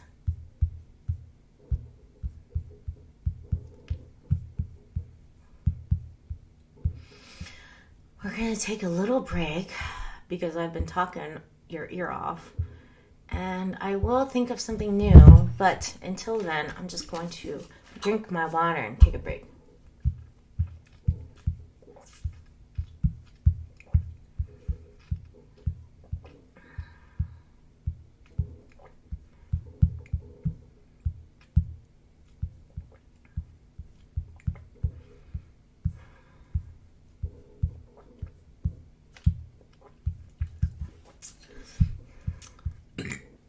I might as well talk about this. Sexuality and shame is crazy. I mean, I'm a woman and I have a libido, I get aroused. I don't know if I should be talking about this online, for real. I feel like a webcam girl. But in general, all women are human, just like men. Why is it okay for a man to be okay with his sexuality? And I feel like maybe there's shame with men too. I'm sure there is. Sexuality is so shameful in general. I don't know why. I think we should all be okay with the fact that we have sex, or we can enjoy it, or we're having problems with it, or all the things. It's okay. What was I going to say? Oh, I know. I was going to say that sometimes I've been sexually harassed, and that was a hard time. And now I'm writing a book, but I also feel like I've gone through a sexual awakening. Nowadays, if someone sexually harasses me, I do call them out and I do protect myself. I'm so glad I've learned the tools to do so. And I've also had a sexual awakening where me and my husband have a great time. We're exploring ourselves. We're enjoying our time together. And it was because of these romance erotic novels. I was at first I was reading these things and I was getting pretty worked up. And I thought, it's so sad that I don't have this in real life. It's so sad that I can never have this. This is not my life, I don't have exciting sex life. But then I was like, why not? Why can't I try to have it? Why don't I just connect with my husband? Put it out there. Try. And it has helped. So that's actually one of the inspirations of why I started writing this romance novel, erotic novel thing. But then I also have some cognitive dissonance about it. I feel a lot of shame about it. I'm like, how can I call out a guy who sexually harassed me and still be writing erotic novels? But how are they the same too? I need to remind myself it's not the same thing. It's definitely not the same thing. Sex should be consensual 100% all the time. If you didn't hear the woman actively say yes, then and if they say no, no is no. And also just all the things, what's appropriate and what's not appropriate and who you should be sexually, to, and what's not appropriate. But it shouldn't be the same thing, but I feel a little bit of shame about it. I feel how can I tell someone to stop but then still encourage other people to do so. But again, it's the healthy way of being sexual versus the unhealthy way of being sexual. Everything is not necessarily black and white, is it? It's like there's healthy ways to enjoy dessert and there's unhealthy ways to enjoy dessert. There's healthy ways to enjoy sex and there's unhealthy ways to enjoy sex. There's healthy ways to be on social media and there's unhealthy ways to be on social media. So I just gotta remind myself. I think I just wanted to put that out there because sometimes we all feel a type of way and we're confusing things all the time. But we have to really think things through and be like, hey, is this activity, is this behavior really that bad? Or is it bad? And really think about what we're doing. Anyways, I have to reprogram my mind in that way. All right, break again because I'm going to read what else I put in my to talk about list. I talk a lot, don't I? It's not necessarily a bad thing.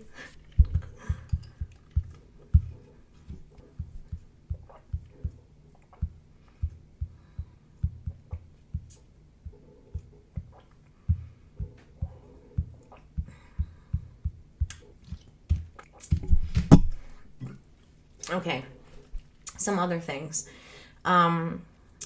What was the other thing? I think I'm going to chill here for like 10 more minutes. If anyone's listening, thank you so much for listening. Thank you so much for watching. I appreciate it. I appreciate all of it. I'm glad that people chat in. It's really fun. It's been fun. What was I going to say? Oh, yes. There's a couple of things. I hope I can find it and delete it after, but women, not only women, but we all sometimes feel the need to fix other people's problems. We all do. I do, especially as a helper. And I'm learning to have boundaries because I'm not here to solve your problem. You are here to solve your own problem. I'm here to solve my own problem. Like, that should be it. If you want help, you have to ask for help from me. And I would love to help you, but I can't just assume you want my help because that's just like, that's now a boundary. I'm like crossing your boundaries. And I think you resent me too. I think a lot of people I try to help can also resent me. And I also resent them for helping them because I feel like I have to when it's not my problem. Anyways, I'm working on that and it's been really great because especially with my daughter or my husband, I'm like, I mean, when they're little, of course, when they're super little, like you have to help them, right? But like as they get older, they need to learn to ask you for help. They need to learn to do it themselves. Even with your husband, which I do all the time because I'm a wife and wives always solve their husband's problems. I think husbands try to do the same always, but like, anyways, I digress. My thing was that instead of solving their problem, I say, you seem frustrated. What are you going to do about it? That's always what I say. I'm like, you seem frustrated. What are you going to do about it? What are you going to do about it? And then I thought it was amazing. I was like, that's life-changing. And then after that, I started thinking, fuck, I should do that to myself. You know, I should tell myself that when I'm frustrated. Be like, fuck, I'm frustrated. What am I going to do about it? Hello, it's good to see you. I like the little waving. It's not emoji, but you know, maybe I'm doing mine's creepily though. It's more like that. How are you? I was talking about, anyways, I don't know if you care, but I was talking about how I solve my husband's problems all the fucking time and how it's like evading his boundaries because he resents me for it. And also he doesn't take my advice. And also I get really mad and then like no one wins. Thanks, I'm all right. How has your week been? How's my week been? I don't know if you have kids. I have a daughter, and yesterday I put the iPad on the car because I was late to a thing, and then I lost the iPad, which was a bummer. And then today she woke up at 5, and then I went to school an hour earlier because I was just looking at the minutes instead of the hour. My head's not working. How about you? How's your week going? Silly. I'm so silly. I'm trying to be kind to myself as my brain doesn't work. Are you kind to yourself? Are you kind of a B to yourself? Because I'm kind of a B to myself. I'm trying to work on it though.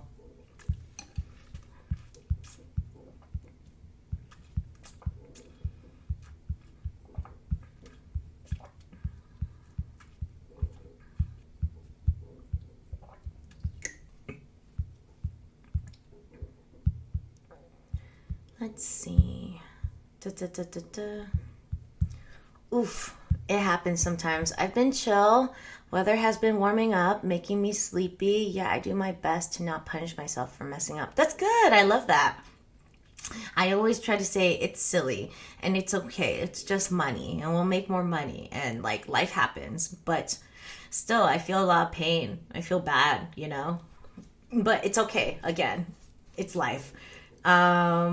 Your weather is warming up. Where do you live? Because I live in Los Angeles and it's 90 something today. It's freaking hot.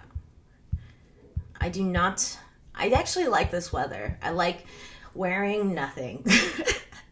It sounds so slutty. I shouldn't be like saying that, but, and you know what? I'm new to Twitch, but I swear this is kind of like I'm a webcam girl. I'm not really, obviously, no titties showing. Honestly, you wouldn't want to see them anyways. They're itty bitty. But it's like webcam girls are on the web, on this camera, and then they're talking to men, or in general, they're just talking to somebody. It just seems so webcammy. I feel like the person who made Twitch was really on webcams all the time and thought of this idea. It was just a little side theory of mine. Let's see. I'm in the UK. It's 68. 68? And you think it's warming up? 68 is like winter over here. I wonder if you wear shorts. I cannot. I've seen people in snow that wear shorts. And in general, I'm just like, I believe, because I'm Southeast Asian, I'm Vietnamese, that I belong in a very hot weather kind of situation because I get very cold. Even now, it's like 96 degrees out and my hands are cold. My feet are cold. I probably need socks on. I mean, for the longest time, it was hovering around 40 to 50 region. Then it shot up. Shot up! I swear. Like, it must be a whole nother level. I don't know how you survive, but I mean, maybe you're used to it too. Are you English? I don't know. I wouldn't assume that you're English because I'm Vietnamese, but I live in America. So, just asking. Is it sunny there? Because I know that it rains a lot there too, right? Never really shorts weather. I'm born here, but my parents are Caribbean. Yes, so you probably do not, what's it called? You're just kind of like me, right? The equator regions are warm. It must be very cold for you there. At least for me, I live in Los Angeles where even though it gets kind of cold, it's not super cold, I guess. It must be hard to also be I think you're a second generation, right? Your parents migrated here from the Caribbean and they had to learn a whole new language and you had to adjust too. And I don't know about England. I think it's very predominantly white, right? Caucasian, you know what I'm saying. In America, there's a lot of pockets of different kinds of people. So it's not so hard to be accepted by, Americans. There's just so many different kinds of people in Los Angeles. Like, I live in an area that's basically all Chinese. So when I went to school in San Diego, I was just like, whoa, there's so many white people. I actually had culture shock for the first time, even though I was born in America from like not knowing that many white people. I only had one white friend. There's only one white guy in our high school. So anyways, I digress. Let's see. I forced myself to get used to the cold weather, especially since I moved further north after I finished school. How old are you? Can I ask? Do you like the cold? Because I know that in Finland they got used to it too, right? So there's some things beautiful that are about cold weather, like staying inside with the snow coming out, falling down, or drinking, hot tea, warm tea to warm you up, or the coziness of a fire. There are some beautiful things about the cold. Being able to wear scarves and hats and gloves, I think that's kind of cute. I could never, in LA, you wear short shorts and tank tops, and that is all you have. I'll be 33 in a month. Hey, I am 33 right now. And happy birthday, early birthday. Do you feel like you got used to the fact that you're in your 30s? Or do you feel like Are you still mourning the fact that you'll never be young again? Oh, is that tough topic? It's something I've been thinking about a lot. You don't have to talk about it if it's too sad, but I think it's funny. People, like, if someone called me a boomer on this, I think it would be funny. I think it's funny that people think I'm older. I think I was telling someone that I use LOL as a texting. LOL, right? And then when this person, she's like 20, 21, she was like, we don't do that anymore. And I was like, what the fuck? That's so fucked up. Way to hit me where it hurts, you know? Let's see. If you got a well-insulated home and some good clothes, the cold is great. Are you one of those fortunate people? And it must be really hard. I feel like if you live in the UK, why wouldn't every home be insulated? You know, they should just make them like that. I just assumed. I don't know. Someone said to me that it's easier to warm up than it is to cool down. Really makes me like the cold more. Interesting. I actually don't believe that. I mean, you're Caribbean. Do you feel like your body specifically does that? Because I think it's harder for me to warm up than it is for me to cool down. In LA, a trick we use, because AC is just so expensive, and I also believe it's not really great for the environment to always use our AC. I wet my shirt and I wear it around and it dries like in 2 hours because it's so hot here. But because my shirt is wet, I'm like cooling myself. That's been a really easy trick for me, but I don't think about warming up is so hard for me. Right now, my pinky toe is so cold, even though, again, it's like 90 something today. You can always add more layers, but you can't take off your skin. You can add more layers, but you can't take off your skin. Again, like I said, I can wear a wet shirt, or I would literally wet a shirt. If I was outside, I'd just pour water on myself. But I hear that it is more difficult. Yes, I don't know. I think it's because my personal body cannot warm up that well. Even if I was wearing 1,000 things, I would still be shivering. It would take another human body to warm me up. Like in the winter, my husband is like a heater, and I'm so cool that I'll like attach myself to him. And I do this thing where I put my cold ass feet and my cold ass hands in, like, I call it the in-betweens because it's really fucked up. And I do it like in his armpits or under in between his leg and his knee, like on the bottom of it, or just very uncomfortable places for him, and he hates it, but I love it. I'm kind of cynical, sadistic. I think that's the word. And I like to torture him. But then he returns it in the summer because he's a heater, and I cool him down because my body is cooler. I digress. Sorry. Little tidbit. Let's see. Someone said to me that it's easier to warm up. Oh, yeah. Okay, sorry. I barely focus on my age anymore. Times change so much that it isn't much of a measure for anything except for when you can't eat certain things anymore because your body says no. I love that. What are you allergic to that you miss eating? Because I feel like that's such a thing. My husband cannot have cheese or eggs. He cannot have any dairy. Can you imagine not having dairy? That's fucking shitty as shit. It's like, you can't have biscuits. You can't have desserts. You can't have pizza. You can't have eggs. Like, eggs isn't everything. It's really funny. I feel he says that he's a vegan because he kind of is, but he eats meat anyways. Yeah. Side thing. I would also say that recently, and I don't even fucking care. So, and I'm allergic to garlic and onions, which I'm super sad about. I fucking love garlic and onions. I'll eat it in everything. And I'll have massive, like, D. I'm sorry if you don't want to listen to this. I'm so sorry. But it happens. And I don't even fucking care. Like, today I had 3 bad shits. And I was like, I made my own guacamole. That's what I did. It was amazing. I put a lot of cilantro in it, and then I put fresh onions, and then I was eating that all night yesterday, doing no fucks given, and then today I was torturing myself. But even on the toilet, I was like, worth it. Let's see. Sorry, side thing. Think of 110 weather. You'd be fine with that. I think 110, if I was outside, I would not be fine with. But When I'm in general, I'm just saying I get very cold easily. I do really love the heat.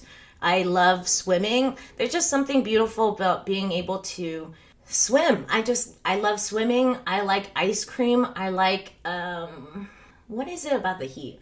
I like being at the beach. I like wearing nothing. There's like, I feel so constricted in lots of clothes, but when you're at home and you're just like wearing your short pajamas and your tank tops, then it's just really comfortable. I don't know. There's something comfortable about. And then I hate doing laundry. I hate when you have, thank you for following, by the way. I hate when you have like hats and sweaters and so many bulky clothes that you have to do laundry for. It's just not my favorite thing. In India, they have reached the wet bulb temperature. What is the wet bulb temperature? Sometimes where your sweat isn't able to cool yourself and you will die. Fuck, that's sad. Global warming is really scary. I was just watching The School of Life. I've talked about this before. I love The School of Life. It's on YouTube. I think everyone would love it. But they were saying that Taylor Swift's legs got 1 million articles written about it in 1 month, and climate change had 30,000. And it says something really sad about our world, that we would rather, I don't know. He actually had a very positive spin on it, that we are just who we are and we should accept that. And if anyone that is a climate change whatever should just accept the fact that we like juicy, salacious, stupid shit. And if you want to change the world and like get people more aware about climate change, then you should make it juicy, salacious, stupid. I like that. That was a great idea. It's like, you can't change people. You should just accept them and then pivot. Let's see. Is it lactose? They have lactose-free dairy products. They do. But he can't even. Like, he takes the lactose pills, Lactaid, and he would have to take 10 to eat a pizza. 10 pills. It's like getting ridiculous. He used to have to take 1 or 2, and now it's at 10. So at some point, they're not going to work anymore. And also the lactose-free stuff is not going to work anymore. Anyways, life is, getting older is rough. Like, I know, I like your idea that it's just a number, but let's be real, because like I used to be able to do those P90X workout things. It'd be like so intense, and it would be like an hour-long workout, right? Now I just do a warm-up and I'm good. I'm just like, the warm-up was good enough, okay? I'm tired now. Let's see. No allergies right now. My body is going between saying yes and no to milk. I ate chocolate yesterday. I felt fine, but 2 months ago it was giving me pains. I also sometimes throw up weird stuff like peas and rice and pasta, but only sometimes. Ooh, that sucks. Baggy clothes, probably good for you. Lots of air. Yes, I do. I like that. The trend these days that you can wear baggy clothes. I like that. I'm trying not to self-objectify myself. I have a lot of daddy issues, a lot of them. So then, like, I think growing up, I always looked at myself in the view of how men would look at me. But I like baggy clothes because, like, I'm telling myself I don't need to be objectifying myself all the time. But yes, it's also nice because I have, like a cooler body temperature. I also have like low blood pressure, which I like because most Americans have high blood pressure because we are all so stressed out. What was I saying about that? I don't think it's good though because it doesn't help me warm up my body. What was I? Okay, going back to your thing about allergies. I'm sorry that you have this chocolate, pasta, rice issue, because it doesn't seem stable. I mean, if you knew for sure and then you like dealt with it and believe, like, you know for sure you can't have pasta, you know for sure you can't have rice, but the fact that you don't know when you'll be allergic to it or when you're going to have bodily issues is, I think that's painful in itself. The fact that you have to risk it and you don't even know, Let's see. Gotta tell people that CO2 emissions will affect people's skin in a way no products will able to remedy in the future. Oh, that's so good. It's kind of like smoking. You know, women didn't want to smoke because it will make you age more, your skin, right? I love that idea. That's a great idea for, even if it's a lie, it's like, it would be great propaganda, you know? Like, we have to do something because it's gonna make us not beautiful. It's gonna make us age, and people hate aging these days. Have you seen Lindsay Lohan? She's so beautiful. She looks like the Facetune version of Lindsay Lohan. Maybe unpopular opinion, but dairy products are for children, not adults. Oh, I love that unpopular opinion. I don't even know if dairy products are for children. I do give my kid milk, and I hate it when people shame me for not giving my kid milk, because sometimes I don't, because why would she already had my breast milk? Why does she need like a cow's milk? And if you know anything about cows, it's really sad. They get pregnant. The female cow will get pregnant and then have milk, and then they separate the child from the mom, and the mom's just pumping for humans to drink. And I'm just like, I used to be vegetarian and vegan. I'm always a low meat eater, but I care a lot about animals, and I agree with that sentiment. Plus, oat milk tastes so much better. It's so creamy. It tastes like half and half. Like, we don't need to drink milk anymore.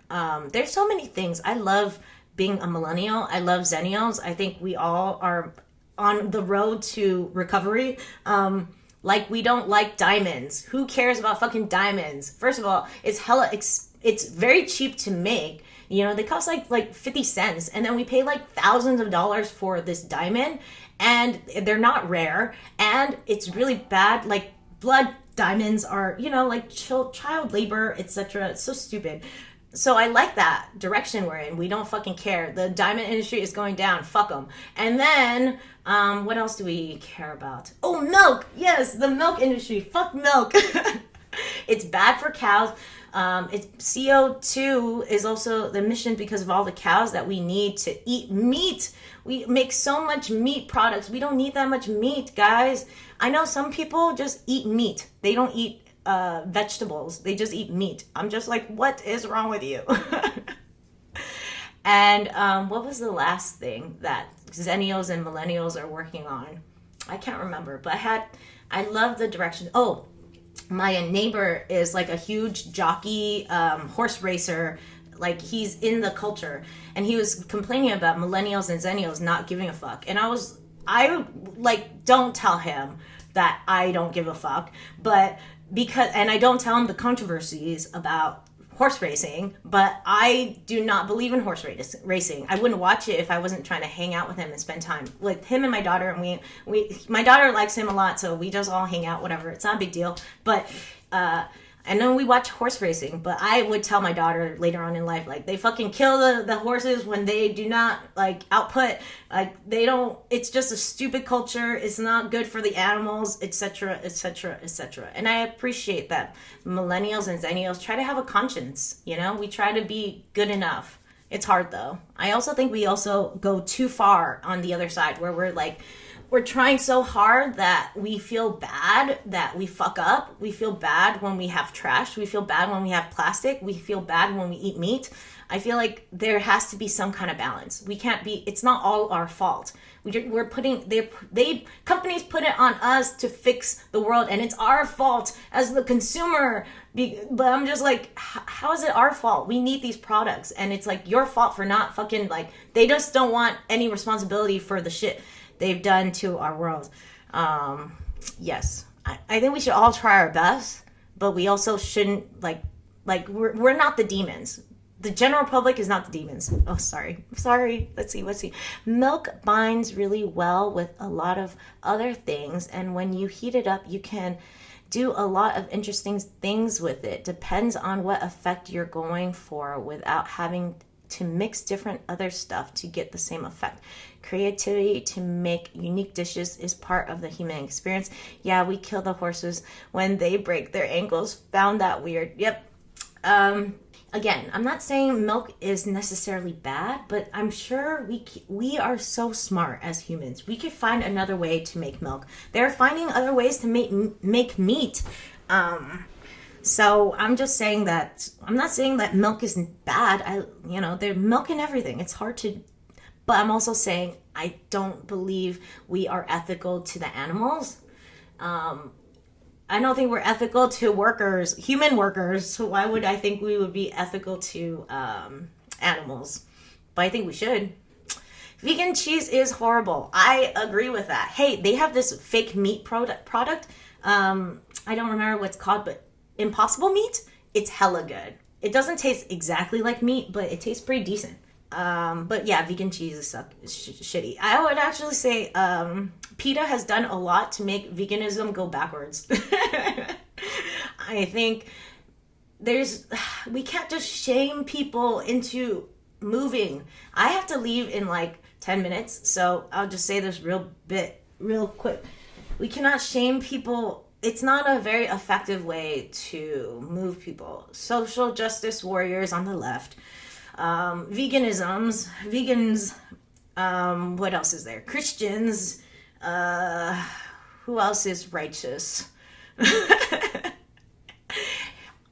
I'm a vegan, or I was a vegan, so it's not like I don't believe in the cause. I'm just saying that you can't just go about it that way. Humans don't move by you telling them they're bad because they eat meat. It's messed up to even say that. Like, that's not very humane or like nice, in general.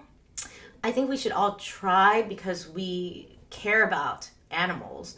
But I just feel like veganism and PETA should go about it a different way instead of demonizing everyone. I think we all demonize each other way too much.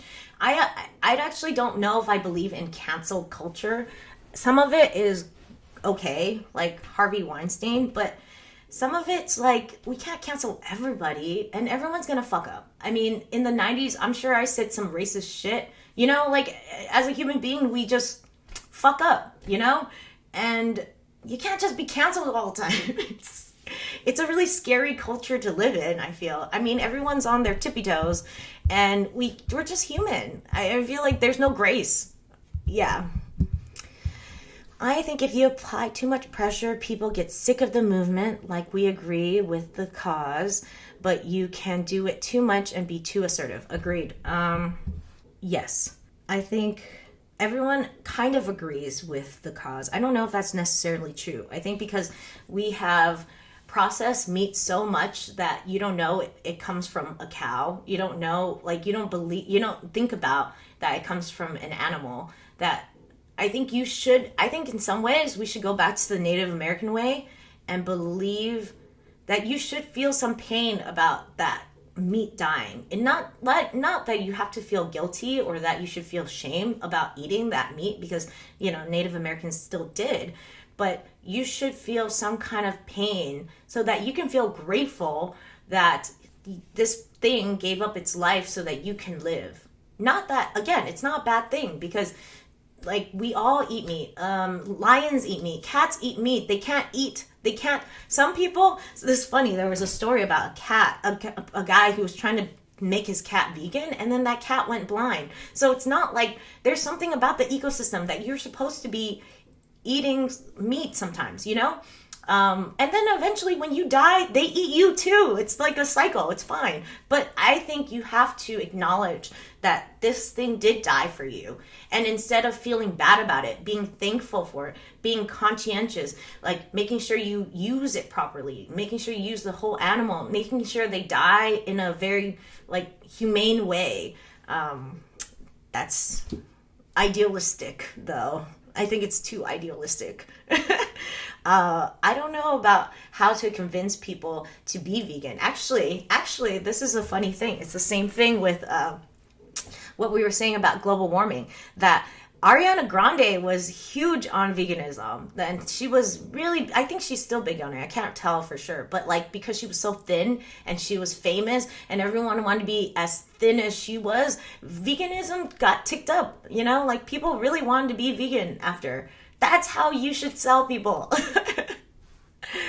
Okay, slightly off topic, but did you hear that supposedly plants and crops scream in a sound frequency we can't hear when they get cut? Tons of screaming in cornfields. Oh, that's so sad. I did not hear that, and that makes me so sad. Fuck. See, I mean, it's the same thing. We just have to be very conscientious of how we eat, and like being grateful for what it's not like that makes me feel bad for sure. But again, that bad feeling isn't technically a bad thing. It's like helping me feel appreciative of the food in front of me. I think, oh damn, I have to leave in like 2 minutes. Please follow me if you like. You don't have to, but I come on Fridays at 9 a.m. Maybe I sometimes come on Mondays. I'm thinking about adding another thing, but yes. Yes, see you soon. Wait, I have one more thing. Oh, fuck, I forgot the thing. God, my brain does not work.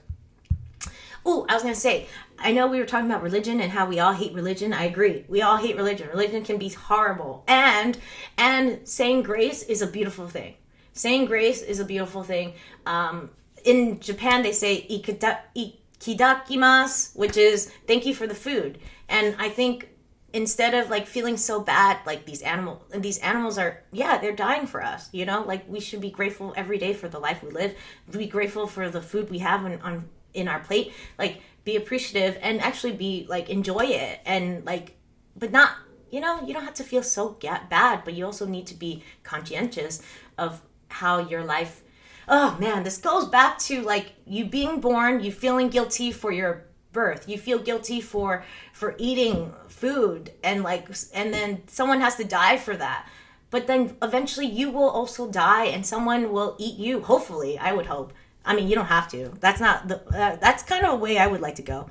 Yes, ikidakimasu. Okay, I gotta go. But it was so good streaming with you guys. You guys have been really fun. I really enjoyed talking. I hope you guys follow me, and I will see you next time. I hope. It's cool either way. It's your decision, your time. I just want you to do the best thing for your life. All right. Bye, guys. I'm gonna do the kissing thing. I always did on YouTube. Fuck it. Mwah. Bye.